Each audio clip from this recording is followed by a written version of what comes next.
July 1972, Mexico. The set of The Mechanic, a thriller about a professional assassin. A stunt coordinator was prepping a dangerous sequence. A stuntman named Rick Donovan would fall 50 feet from a building rooftop into an airbag below. It was a standard Hollywood stunt, done hundreds of times on dozens of films, but something was wrong with the setup. Something only one person on set noticed before it was too late. Charles Bronson, who was supposed to be in his trailer preparing for his next scene, walked onto the stunt area and said 4 words that stopped production cold. "Do not do that jump." What happened in the next 10 minutes would save a man's life and reveal a side of Charles Bronson that Hollywood never saw. Because the remarkable part was not that he noticed the problem. It was that he never wanted credit for noticing. This is the story of the day Charles Bronson became a hero without ever calling himself one. The Mechanic was filming in Oaxaca, Mexico, during the summer of 1972. The production had chosen Mexico for its lower costs and scenic locations that could double for various American cities. Charles Bronson played Arthur Bishop, a meticulous hitman who takes on a project. The role required precision, coldness, and physical competence. Charles, at 50 years old, was still doing many of his own stunts, though the truly dangerous work went to professional stuntmen. Rick Donovan was one of those professionals. 32 years old, married, father of 2 young children in Los Angeles. Rick had been doing stunt work for 8 years, specializing in high falls and fight choreography. He would work on major productions, earned respect from directors and fellow stuntmen for his skill and reliability. The Mechanic was supposed to be a routine job. 3 weeks in Mexico, good pay, relatively simple stunts. The rooftop fall was scheduled for the 2nd week of production. The scene called for a character to fall from a building during a fight sequence. Rick would double for the actor, fall 50 feet, and land in an airbag positioned on the ground below. 50 feet is substantial but manageable with proper preparation. The airbag technology in 1972 was advanced enough to handle falls from that height safely. The key was proper positioning, proper inflation, and proper trajectory. Get any of those wrong, and a survivable fall becomes lethal. The stunt coordinator, a veteran named Paul Stater, had overseen the airbag setup that morning, but production had moved locations twice that week due to weather, and the crew was exhausted. Equipment was being rushed from site to site. Safety checks that should have taken hours were compressed into minutes, and in that compression, mistakes happened. The kind of mistakes that kill people. Charles Bronson was not scheduled to film until after the stunt sequence. He was supposed to be in his trailer, reviewing lines, staying out of the way.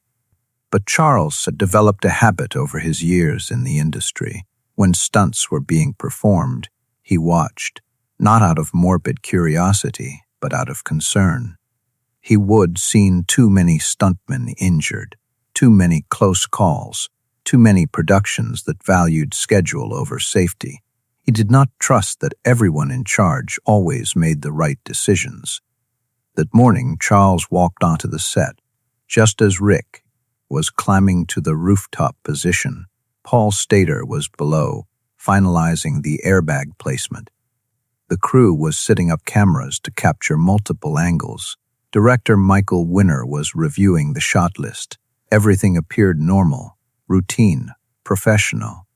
But Charles, watching from the sidelines, noticed something that made his stomach drop. The airbag was positioned wrong, not dramatically wrong, just slightly wrong. Maybe 2 feet off from where it should be based on Rick's jump trajectory. Charles had never done stunt coordination professionally, but he would watched hundreds of stunts, had learned through observation how physics and safety intersected. He understood angles, trajectories, how a body falls through space. And from where he stood, He could see that if Rick jumped from the planned position, his trajectory would take him to the edge of the airbag, not the center. At best, he would have a rough landing. At worst, he would miss the bag entirely and hit concrete. Charles looked around for the stunt coordinator. Paul Stater was 20 feet away, talking to a camera operator about angles. Charles approached him. "Paul, the airbag looks off." Paul turned, clearly busy and slightly annoyed at the interruption. "It is fine, Charles. We have done this 100 times. I am sure you have. But from where I am standing, Rick's trajectory puts him on the edge of the bag, not the center." Paul glanced at the setup, irritated. "Charles, I appreciate your concern, but this is what I do. The bag is where it needs to be." Charles could have left it there. He was not in charge of stunts.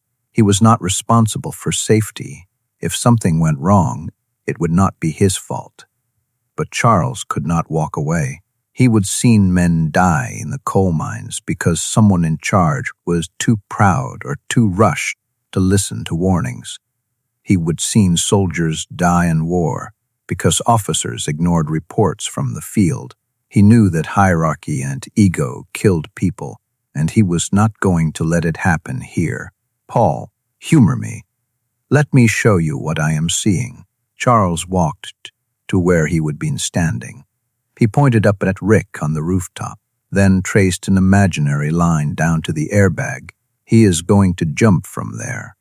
Based on his momentum and the wind, he is coming down here." Charles pointed to a spot 2 feet from the airbag's center. "If the bag does not move, he is going to hit the edge." Paul looked at the trajectory Charles had traced. His expression shifted from annoyance to consideration. He pulled out a small notepad where he would calculated the jump physics. He checked his numbers against the actual positions, and his face went pale. "Jesus," Paul whispered. "You are right. The bag is off." He immediately signaled to the crew. Hold the stunt." Rick, already a position on the rooftop, called down. "What is wrong? We need to reposition. Stay there." Paul ran to the airbag team, directing them to move the bag 2 feet to the left. It took 15 minutes to reposition and reinflate properly. Michael Winner, the director, was furious about the delay. "What is the problem?" "Safety issue.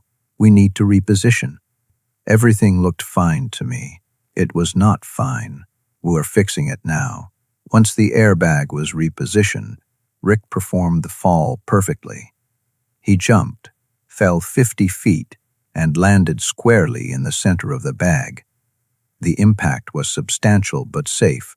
He rolled out, gave a thumbs up, and the crew applauded. The shot was captured beautifully. Production moved on, and as far as most people on set knew, there had been a minor delay for a precautionary adjustment, nothing more. But Paul Stater knew the truth. After the stunt concluded, he pulled Charles aside. "You saved Rick's life today. If he would jump with the bag where it was, would have hit the edge, probably rolled off onto concrete. 50-foot fall onto concrete. He would be dead or paralyzed." Charles shrugged. "You would have caught it eventually." "No, I would not have. I was rushing. I was tired. I trusted my initial setup without double-checking. You caught my mistake, and you saved a man's life. Then let us both learn from it. Double-check everything, especially when we are tired." Paul wanted to tell people what Charles had done. Wanted to make sure the cast and crew knew that Charles Bronson had just prevented a tragedy, but Charles shut that down immediately. "Do not tell anyone. Seriously, I do not want credit for this." "Why not? You are a hero here." "I am not a hero. I just noticed something. If you make a big deal about it, people will feel bad. You will feel bad for making a mistake. Rick will feel scared knowing how close he came. The crew will lose confidence in the safety protocols. Nothing good comes from broadcasting this. Just learn from it privately and make sure it does not happen again." Paul agreed, reluctantly. He did not announce Charles's intervention to the crew, but he did tell Rick privately what had happened. Rick sought out Charles that evening after shooting Wrapped. Charles was in his trailer, reading. Rick knocked. Charles answered, expecting an assistant with schedule changes. Instead, Rick stood there, emotional. "Paul told me what you did. I just wanted to say thank you. I have 2 kids at home.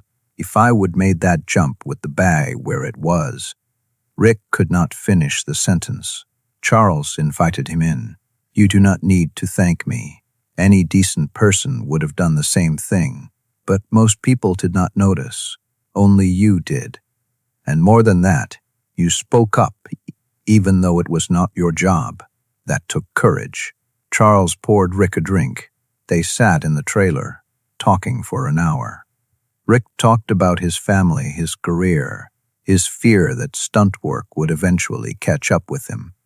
Charles talked about the coal mines, about watching men die because safety got ignored for productivity. He told Rick that speaking up about danger was never wrong, even if it made you unpopular. The worst thing you can do is see something dangerous and stay quiet because you do not want to cause problems. Your life is more valuable than any production schedule. Rick asked Charles why he did not want credit for saving his life. Charles thought about it. "Because making it a big story makes it about me. It should be about safety. If people hear that Charles Bronson saved a stuntman, they remember Charles Bronson. But if safety protocols quietly improve, everyone benefits. I do not need to be the hero of the story. I just need the story to have a happy ending." For the rest of the production, Charles continued his habit of watching stunts. Paul Stader, now hyper-aware of the potential for oversight, welcomed Charles's presence. They developed an informal partnership where Charles would watch from different angles, while Paul did his calculations. Between them, they caught 2 more minor issues before they became problems.